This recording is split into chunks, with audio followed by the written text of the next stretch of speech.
नमस्कार दोस्तों, DW में आप सबका स्वागत है। तो हम भक्ति काल में आज हमारा टॉपिक है भक्ति काल और उसमें भी क्या है शगुण धारा, ठीक है? और सगुण धारा में भी है कृष्ण भक्ति शाखा। कृष्ण भक्ति शाखा जो है ये मतलब बड़ा है, तो इसलिए हम इसको 3 पार्ट में कर दिए हैं। तो आज है तीसरा पार्ट। कुछ संप्रदाय हम पढ़ा चुके हैं, अब इसके बाद हम पार्ट 3 में कुछ संप्रदाय लेके आए हैं। तो चलिए देखते हैं।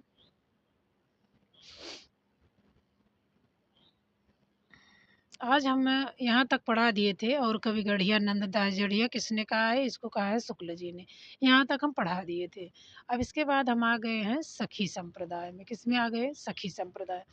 सखी संप्रदाय स्वामी हरिदास ने वृंदावन में निम्बार्क मत के अंतर्गत सखी संप्रदाय या टट्टी संप्रदाय की स्थापना की।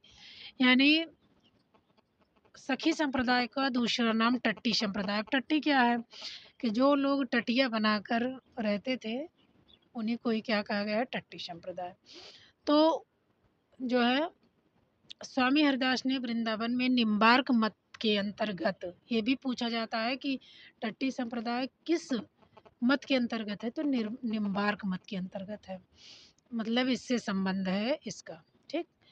स्वामी हरिदास का ऐतिहासिक परिचय किशोरदास की रचना निजमत सिद्धांत से प्राप्त होता है। हरिदास का ऐतिहासिक परिचय कहाँ से मिलता है? निजमत सिद्धांत से। किसकी रचना है? किशोरदास की। तो स्वामी हरिदास का ऐतिहासिक परिचय कहाँ से मिलता है?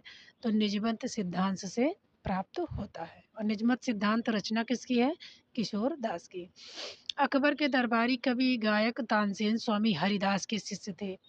हरिदास के शिष्य कौन थे? तानसेन, जो कि अकबर के दरबार में गायक का काम करते थे। सखी संप्रदाय में निकुंज बिहारी श्री कृष्ण सर्वोपरि हैं। यानी सखी संप्रदाय में कृष्ण को ही सर्वोपरि माना गया है, राधा को नहीं। इसमें किसको माना गया है? कृष्ण को। निकुंज बिहारी कृष्ण को ही सर्वोपरि माना गया है। हरिदास के 2 ग्रंथ प्राप्त हैं। कौन कौन से? सिद्धांत के पद और केल माला। इसमें रूप और प्रेम का सिद्धांत है और केलिमाला में इसमें 110 पदों में श्री श्यामा कुंज बिहारी की लीलाओं का वर्णन है। यानी हरिदास के पूछा जाता है कि हरिदास के कौन से 2 ग्रंथ हैं, तो सिद्धांत के पद हैं और केलिमाला। सिद्धांत के पद, इसमें रूप और प्रेम का सिद्धांत है।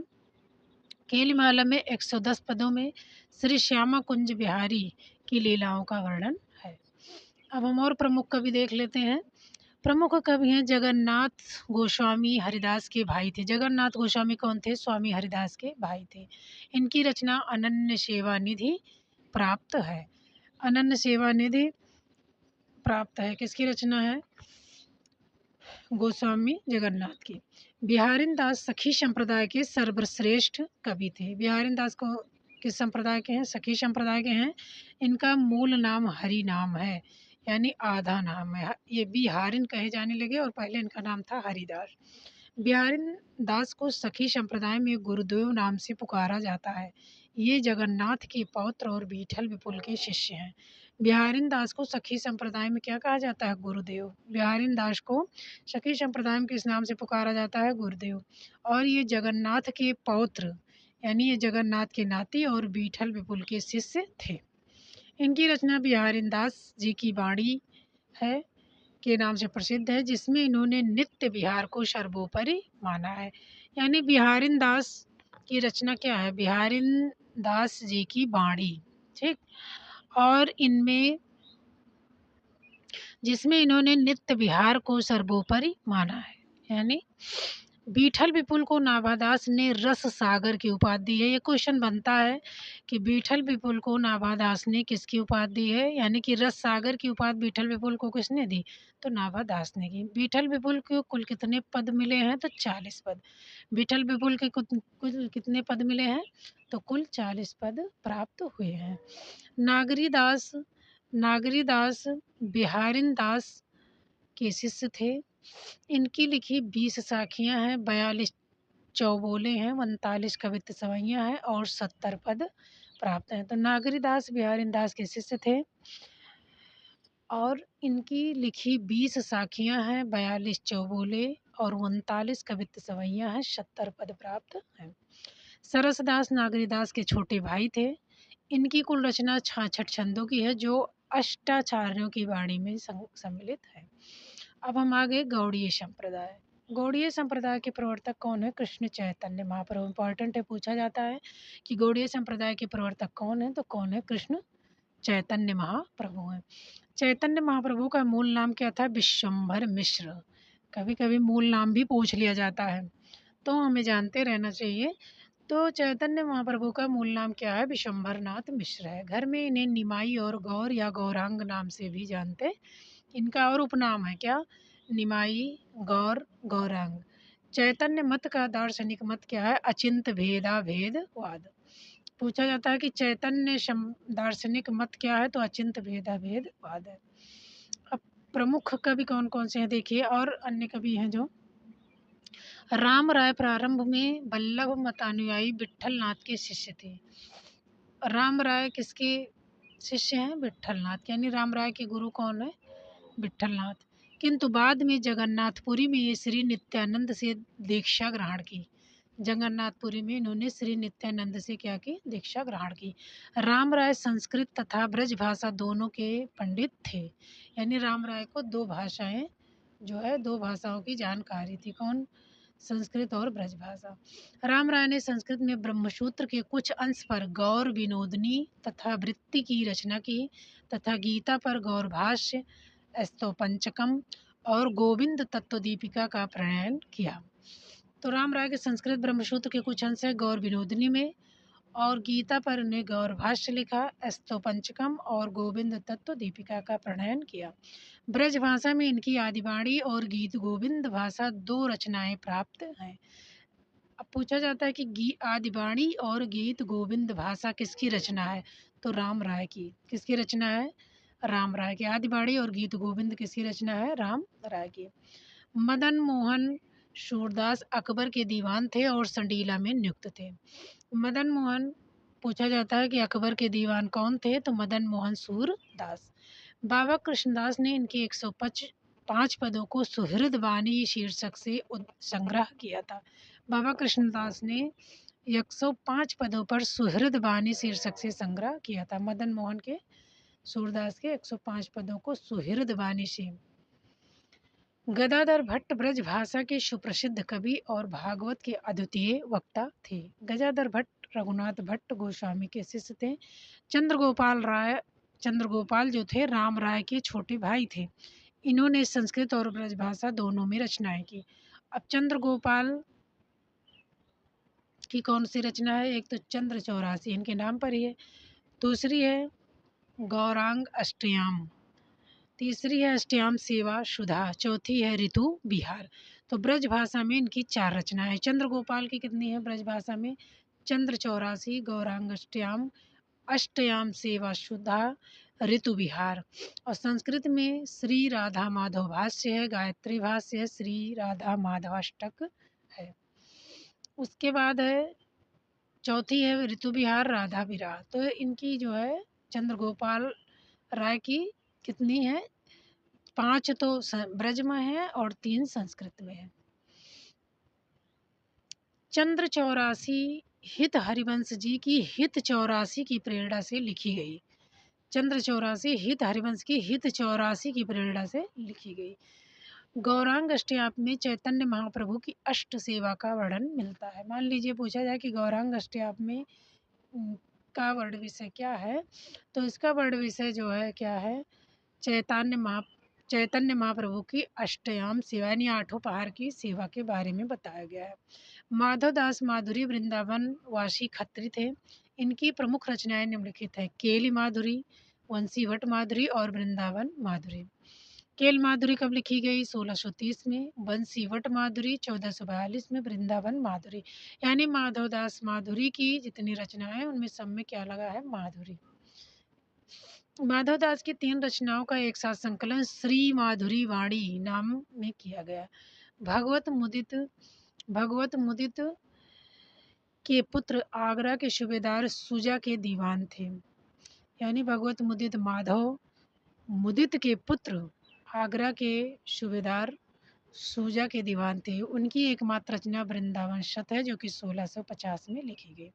वृंदावन श्री प्रबोध नंद सरस्वती द्वारा रचित संस्कृत ग्रंथ वृंदावन महिमामृत की ब्रज भाषा अनुवाद है। राधा वल्लभ संप्रदाय में का प्रवर्तन कब हुआ? 1534 में। पूछा जाता है कि राधा वल्लभ संप्रदाय का प्रवर्तन कब हुआ? तो 1534 में। किसने किया?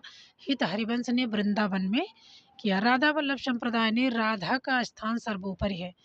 अब पूछा जाता है कि राधा वल्लभ संप्रदाय में किसका स्थान सर्वोपरि है? तो इसमें राधा का है, और इसे तत्सुखी शाखा को महत्व प्रदान किया गया है। यानी इसमें राधा वल्लभ में राधा के तत्सुखी भाव इसमें को महत्व दिया गया है।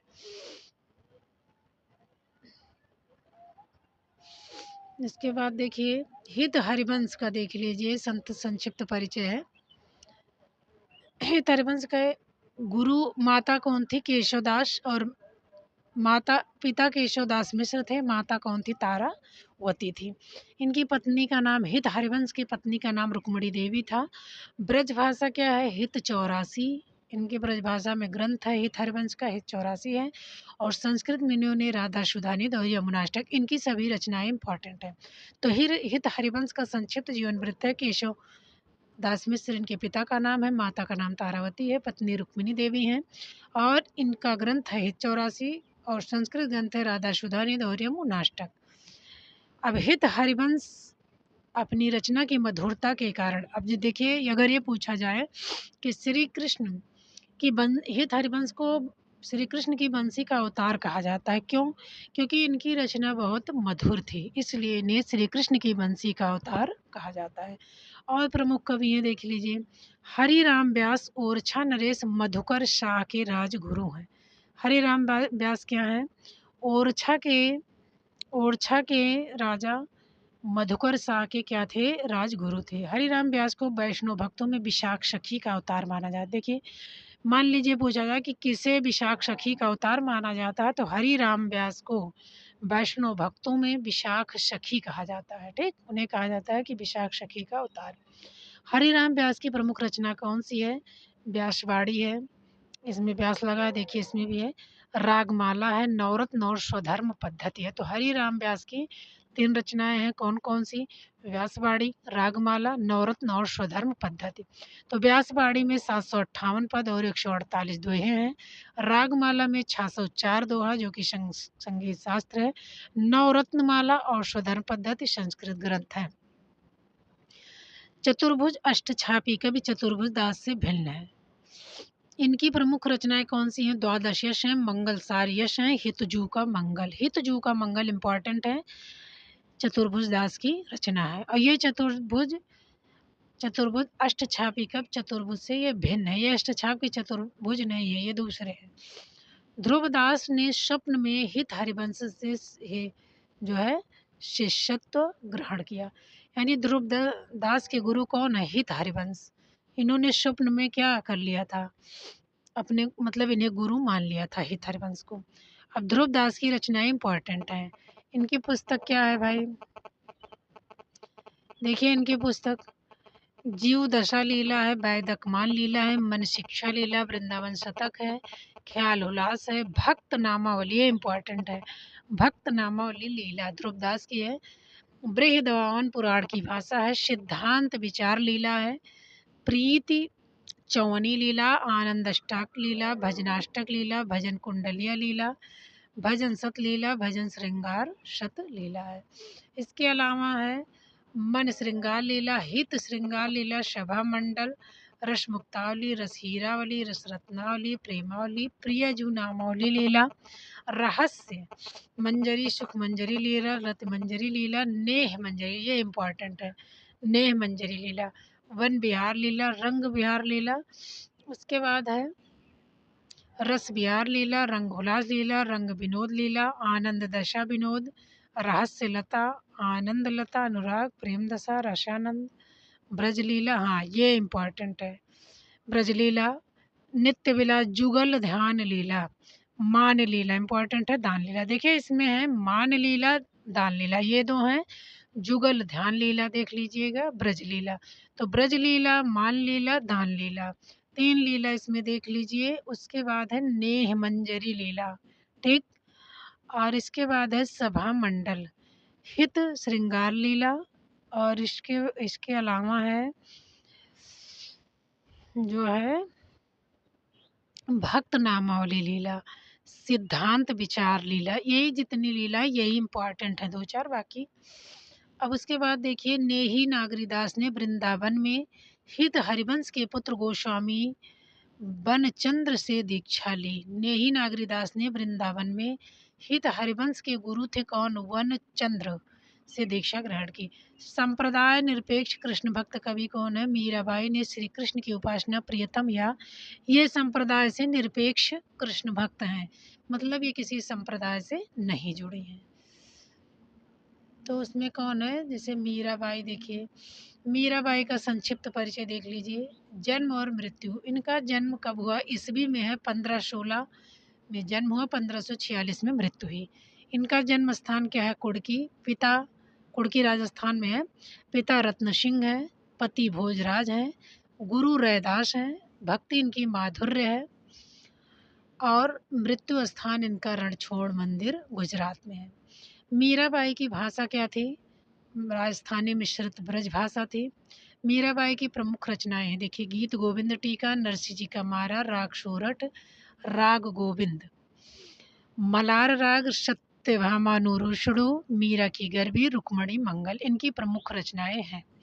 मीरा के स्फुट पद मीराबाई की पदावली नाम से प्रकाशित है। मीरा के जो स्फुट पद थे वो मीराबाई की पदावली नाम से प्रकाशित की गई है। मीराबाई ने तुलसीदास को एक पत्र लिखा था। उस जब वो मतलब उनके ससुराल के लोग जो परेशान करने लगे, तो उन्होंने ये भक्ति में साधु संतों के साथ अपना भक्ति में लीन हो रहने लगी। तो जो है, तो इन्होंने तुलसीदास को पत्र लिखा कि स्वस्थ श्री तुलसी कुलभूषण दूषण हरण गुसाई, बार ही बार प्रणाम करऊँ अब हरो शोक, कि हे स्वस्ति तुलसी, आप कुल के भूषण हैं, सभी दोषों को हरने वाले हैं, मैं आपको बार बार प्रणाम करती हूँ। उन्होंने पत्र लिखा था उनको, मेरे आप शोक को हरो, मेरे दुख को दूर करो। रसखान का मूल नाम क्या था? ये कभी कभी पूछी जाती है कि किसने लिखा था या किसका है, तो ये पूछा जाता है। तो ये मीराबाई का पद है, इन्होंने तुलसीदास को पत्र में लिखा था। रसखान का मूल नाम क्या है? सैयद इब्राहिम। कभी कभी नाम पूरा पूछ लिया जाता है कि रसखान का मूल नाम क्या है? सैयद इब्राहिम था। इनका जन्म अनुमानतः दिल्ली में सन 1533 में, मृत्यु उनकी 1618 ईस्वी में हुई थी। सवैया छंद में कृष्ण लीला का गान करने वाले प्रथम कवि रसखान हैं। आचार्य रामचंद्र शुक्ल ने लिखा है, और कृष्ण भक्तों के समान इन्होंने गीत काव्य का आश्रय न लेकर कवित्त सवैया में अपने सच्चे प्रेम की व्यंजना की है। यानी सवैया रसखान जो है, पहले रसखान का जन्म दिल्ली में हुआ था। कब? 1533 में, और इनकी मृत्यु 1618 में हुई थी। अब सवैया छंद में ये कृष्ण लीला का गान करते थे, और सवैया छंद में कृष्ण लीला का गान करने वाले प्रथम कवि। मान लीजिए क्वेश्चन पूछा जाए कि सवैया छंद में कृष्ण लीला का गान करने वाले प्रथम कवि कौन है, तो कौन है? रसखान है। आचार्य शुक्ल ने लिखा है कि और कृष्ण भक्तों के समान इन्होंने गीत काव्य का आश्रय न लेकर के कवित्त सवैया में अपने सच्चे प्रेम की व्यंजना की है। तो ये शुक्ल जी का कथन है, किसके बारे में? रसखान के बारे में। अब रसखान की प्रमुख कृतियाँ कौन सी हैं? सुजान रसखान है, प्रेम वाटिका है, दाल लीला है, अष्टयाम है। अब सुजान रसखान में कितने सवैया छंद हैं? 100। कुल छंद पूछा जाता है तो इसमें 214 छंद है। सुजान रसखान में कितने छंद हैं? 214। और जिसमें 181 सवैया हैं, 17 कवित्त हैं, 12 दोहा, 4 सोरठा।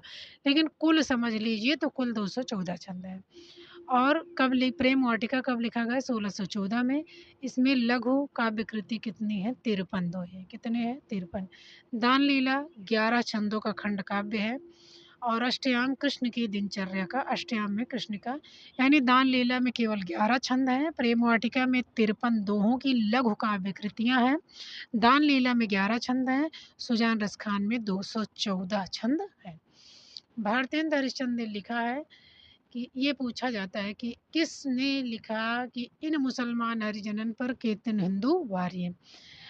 अब भारतेंद्र हरिश्चंद्र ने लिखा कि इन मुसलमान हरिजनन पर केतिन हिंदू वारी। किसको लिखा था? रश खान को। अब आज यहीं तक। अब कल हम कृष्ण भक्ति शाखा पर जितनी पंक्तियाँ हैं, जितनी इम्पोर्टेंट पंक्तियाँ हैं, हम उनको लेके आएंगे। तो आज यहीं तक। शुभ संध्या। धन्यवाद।